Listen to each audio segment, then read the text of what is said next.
ہے ایک master mind اور بھی تھا ڈیوڈ نام کا، اور اس کو گرفتار بھی کیا گیا، لیکن امریکہ کی فوج آ کر اس کو راتوں رات یہاں سے لے کر امریکہ چلی گئی، اور یہ کہہ کر کے کہ اس کا مقدمہ ہم چلائیں گے۔ دادا ہیں صاحب، ہمارے ملک کا مجرم ہے، ہمارے ملک میں فساد کیا، لیکن قانون ان کا چلے گا۔ یہ کیا ہے؟ یہ پاور کا استعمال۔ دنیا یہی چیز دیکھتی ہے آج، جس کی لاٹھی اس کی بھینس کہا جاتا ہے۔ یہ محاورہ یہی ہے، طاقت کا ایسا استعمال، اور یہ لوگ دنیا کو انسانیت کا درس دے رہے ہیں، ہیومن رائٹس بنائے ہوئے بیٹھے ہیں، انسانوں کے اقدار یہ سکھائیں گے ہمیں جو دنیا کو ظلم سے ہانکتے ہیں۔ میرے عزیزو، ایک بات یاد رکھو، اللہ کے نبی صلی اللہ تعالی علیہ وسلم نے اگر فرمایا کہ ظلم کو اللہ پسند نہیں کرتا، تو رسول اللہ نے اپنی زندگی سے کر کے دکھایا ہے۔ یہ نہیں ہے کہ تقریروں میں کہا ہے یا کوئی اسٹیٹمنٹ ہے، یہ دنیا کے یو این اے کا ایک اسٹیٹمنٹ ہوگا، امریکہ کا، یورپ کا اسٹیٹمنٹ ہوگا کہ ہیومن رائٹس کے خلاف کوئی بھی کچھ کرے گا تو ہم اس کو پکڑیں گے، ماریں گے، ظلم کے خلاف ہم بولیں گے، ہم پیس چاہتے ہیں۔ یہ سب ڈھکوسلے ہیں، جملے بازیاں ہیں۔ الحمدللہ وکفا وسلام علی حبیبہ المصطفى اما بعد فاعوذ باللہ من الشیطان الرجیم بسم اللہ الرحمن الرحیم ولا تحسبن اللہ غافلا عما يعمل الظالمون انما يؤخرهم ليوم تشخص فيه الابصار صدق اللہ مولانا العظیم۔ بارگاہ رسالت مآب صلی اللہ علیہ وسلم میں درود پاک کا ہدیہ پیش کریں۔ اللہم صل علی سیدنا محمد معدن الجود والکرم وآلہ واصحابہ الکرام وابنہ الکریم وبارک وسلم صلاة دائمة سرمدا ابدا۔ جب رب تبارک و تعالی انسان کو پیدا کرنا چاہا تو قرآن میں اس کا ذکر یوں ہے، وَإِذْ قَالَ رَبُّكَ لِلْمَلَائِكَةِ إِنِّي جَاعِلٌ فِي الْأَرْضِ خَلِيفَةً، کہ اللہ تعالیٰ نے فرشتوں سے فرمایا کہ میں زمین میں اپنا خلیفہ بنانے والا ہوں۔ انسان کو اللہ نے کیا فرمایا؟ اپنا خلیفہ۔ انسان اللہ کا نائب بنایا جا رہا ہے۔ تو فرشتوں نے کیا کہا تھا رب تعالیٰ کی بارگاہ میں؟ أَتَجْعَلُ فِيهَا مَن يُفْسِدُ فِي الْأَرْضِ أَتَجْعَلُ فِيهَا، اے اللہ کیا تو ایسے کو خلیفہ بنائے گا جو زمین میں جا کر فساد مچائے گا، ظلم کرے گا، خون ناحق کرے گا؟ اللہ تبارک و تعالیٰ نے ارشاد فرمایا، انی اعلم ما لا تعلمون، میں جو جانتا ہوں وہ تم نہیں جانتے۔ تو فرشتوں کا یہ پوچھنا اللہ کی بارگاہ میں کہ زمین میں آنے کے بعد انسان فساد مچائے گا، بالکل وہ ریئل بات تھی، اور آج ہے، دیکھا جا رہا ہے کہ زمین میں فساد مچانے والوں کی تعداد بڑھتی چلی گئی، لیکن اللہ کا نظام ہے، یہ دارالعمل ہے، دارالامتحان ہے، کہ یہاں بھیجا گیا ہے انسانوں کو پاور دے کر، طاقت دے کر، اختیار دے کر، پابندی ایسے نہیں کہ تم کچھ نہیں کر سکتے، آزاد اللہ تبارک و تعالیٰ نے انسان کو پیدا کر کے امتحان کے لیے اس زمین پر بھیجا ہے، لیکن ساتھ میں رب تبارک و تعالیٰ نے انسانوں کو ہدایت دینے کے لیے اور برائیوں سے بچانے کے لیے انبیاء اکرام بھی بھیجتا رہا کہ تمہیں سیدھا راستہ بتائیں گے، فساد مت کرنا۔ پہلے دن سے اس روئے زمین پر انسانوں کے آنے کے بعد جو فساد شروع ہوا وہ قتل سے شروع ہوا۔ آدم علیہ السلام کے بڑے بیٹے کا قتل ہو گیا۔ دو چیزیں آپ ذہن میں رکھیں، اس روئے زمین پر پہلا فساد ہے قتل۔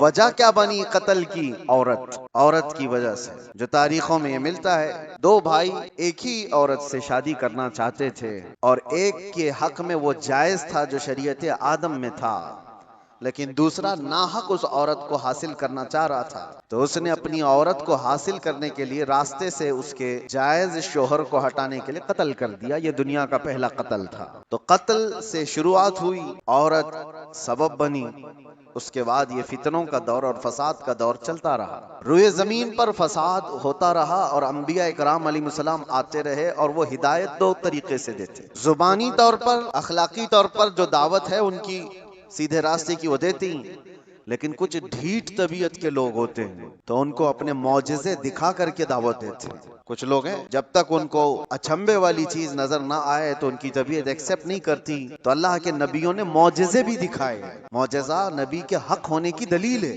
یہ دو چیزیں جب نہیں مانی قوم نے، پہلے ان کی واضح نصیحت، دوسرے ان کے معجزے سے بھی نہیں مانی، تب پھر تیسری چیز ہے اللہ کا عذاب۔ اللہ کا عذاب آیا اور انہیں گھیر لیا، اور یہ تاریخ میں ایک بار نہیں، بار ہوتا رہا۔ رب تبارک و تعالی مہلت دیتا ہے ظالموں کو، اور قرآن پاک کی وہی آیت میں نے آج آپ کے سامنے تلاوت کی. اللہ فرماتا ہے وَلَا تَحْسَبَنَّ اللَّهَ غَافِلًا عَمَّا يَعْمَلُ الظَّالِمُونَ. لوگو یہ ہرگز گمان مت کرنا کہ اللہ تبارک و تعالی ظالموں سے بے خبر ہے. ہرگز یہ مت سوچنا کہ وہ غافل ہے اللہ جو کچھ ظالم کر رہے ہیں ان کاموں سے، ہرگز نہیں. انما یؤخرہم، ہاں وہ ان کو ڈھیل دیا ہوا ہے. لیوم تشخص فیہ الابصار، اس دن تک کے لیے ڈھیل دیا ہوا ہے جب سب کی آنکھیں انہیں پہچان لیں گی اور دردناک طریقے سے ان کی گرفتاری ہوگی. ظلم کیا چیز ہے اس کی ڈیفینیشن ضروری ہے ہر انسان کو معلوم ہونا. ظلم عام طور پر ہم لوگ یہ سمجھتے ہیں کہ نا انصافی، انجسٹس کو ظلم کہا جاتا ہے، اور وہ دوسرے کے اوپر جب بھی کیا جائے تو اس کو ظلم. بلکہ ظلم آدمی اپنے آپ سے شروع کرتا ہے. قرآن پاک میں کئی جگہوں پر اللہ نے یہ بیان فرمایا وہ بڑا ظالم ہے جس نے اپنی جان پر ظلم کیا. دوسروں پر ظلم بعد میں ہوگا. تقریباً انسان اپنے آپ پر بھی تو ظلم کر رہا ہے. اپنے آپ پر ظلم کیسا ہوگا؟ اپنے آپ پر ظلم کیسے؟ اپنے آپ پر ظلم یہ ہے، ظلم کی تعریف جو ڈیفینیشن ہے وہ یہ ہے وضع الشیء علی غیر محلہ، کسی بھی چیز کو اس کی اصلی جگہ سے ہٹا کر رکھ دینا. ٹوپی کو اگر کوئی پاؤں میں پہنے تو اس کی جگہ تو نہیں ہے. چپل کو کوئی سروں پر رکھ رہا ہے تو اس کی جگہ تو نہیں ہے. یہ ظلم ہے. جس چیز کا جو مقام ہے اس کو وہاں پر رکھنا یہ انصاف، اور اس چیز سے اسے ہٹا دینا یہ ظلم. اس کو کیا کہتے ہیں؟ ظلم. کسی بھی چیز کی اصلی حیثیت سے اس کو ہٹا دینا. اب انسان اپنے آپ پر ظلم کیسے کر رہا ہے؟ اللہ نے تمہیں اشرف المخلوقات بنایا، اور اگر تم اپنے آپ کو جانور کی جگہ رکھ رہے ہو تو ظلم اپنے آپ پہ کر رہے ہو. سب سے پہلے تم اپنے آپ پر ظلم کر رہے ہو. تم جانور نہیں، تم غلاظت نہیں کھاتے، تم ماں بہنوں کے ساتھ زنا نہیں کرتے، اشرف المخلوقات بنائے گئے ہو. اللہ نے تمہیں عقل سلیم عطا کیا، سوجھ بوجھ کی طاقت عطا کیا، اچھے برے میں تمیز کرنے کا سلیقہ دیا. یہ ساری چیزیں اللہ نے تمہیں عطا کی ہیں. اگر ان کا استعمال نہ کرتے ہوئے انسان اپنے آپ کو غلاظت میں ڈالتا ہے تو گویا کہ وہ ظلم اپنے آپ پر کر رہا ہے. سب سے پہلے اس نے اپنے آپ پر ظلم کیا. جب کبھی کوئی گناہوں میں ملوث ہوتا ہے تو قرآن کہتا ہے اس نے اپنے آپ پر ظلم کیا ہے. اسی لیے توبہ کے متعلق جب بھی فرمایا گیا تو یہی کہا گیا جن لوگوں نے اپنی جانوں پر ظلم کیا ہے. اپنی جانوں پر ظلم کرنا آپ کو لگتا ہوگا حیرت کی بات ہے، کوئی آدمی اپنے آپ پر کیسے ظلم کرے گا؟ ظلم کا مطلب صرف وہی نہیں چاقو چھری تلوار سے مار دینا. ظلم یہ ہے اپنی حیثیت کو گرا دینا. جو مقام اللہ نے تجھے دیا تھا وہ چھوڑ کر تم کسی اور غلاظت میں پڑ گئے. یہ سب سے پہلا ظلم ہے جو ہم نے اپنے آپ کے ساتھ کیا انسان ہونے کے ناطے. دوسری اور ایک خاص صفت اللہ تعالیٰ نے آپ کو عطا کیا، آپ انسان ہونے کے ساتھ امت محمدیہ ہے. اب سٹیٹس بڑھ گیا ہے تمہارا، تمہاری جگہ بڑھ گئی ہے جس جگہ پر اللہ نے تمہیں بیان کیا ہے. قرآن میں اللہ فرماتا ہے انسان تو دنیا میں بہت بنائے گئے، کروڑوں کی تعداد، لیکن کنتم خیر امت اخرجت للناس، سارے انسانوں میں اللہ نے تم کو خیر امت بنایا، سب سے بہترین امت بنایا. تو جو ٹائٹل اللہ تعالیٰ نے ہمیں دیا خیر امت کا، اس پر اگر تم قائم ہو تو انصاف کر رہے ہو اپنے آپ کے ساتھ، اور اس ٹائٹل سے ہٹ کر کے کام کر رہے ہو تو ظلم کیا اپنے آپ کے ساتھ. ہم نے اپنے آپ کے ساتھ ظلم کیا. ظلم کی شروعات یہاں سے ہوتی ہے، پھر اس کے گھر میں ہوتی ہے. گھر سے ظلم ہوتا ہے، بیوی پر، بچوں پر، ان کے حقوق کو مار دینا یہ ظلم ہے. ان کے حقوق کی تلفی بہنوں، بھائیوں، ماں باپ، اولاد. اور اس کے بعد پھر یہ ظلم بڑھتا ہوا پڑوسیوں تک جاتا ہے، پڑوسیوں کے ساتھ ظلم. پھر اس کے بعد معاشرے میں آتا ہے جس میں وہ جی رہا ہے، محلے میں. اور پھر جیسے اس کے مقامات بڑھتے چلے گئے اس کے ساتھ ظلم کی شاخیں بھی بڑھتی چلی جاتی ہیں. ظلم کی ہزار قسمیں ہیں.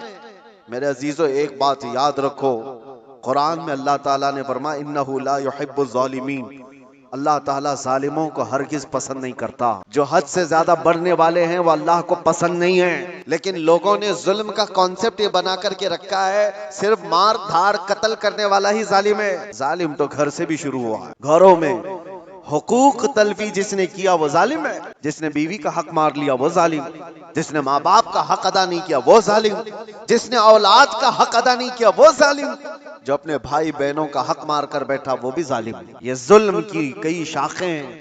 اور اس کے بعد میرے عزیزو لوگ جب عملی زندگی میں آگے بڑھتے ہیں تو ظلم کہاں ہے میں آپ کو بتاؤں. ظلم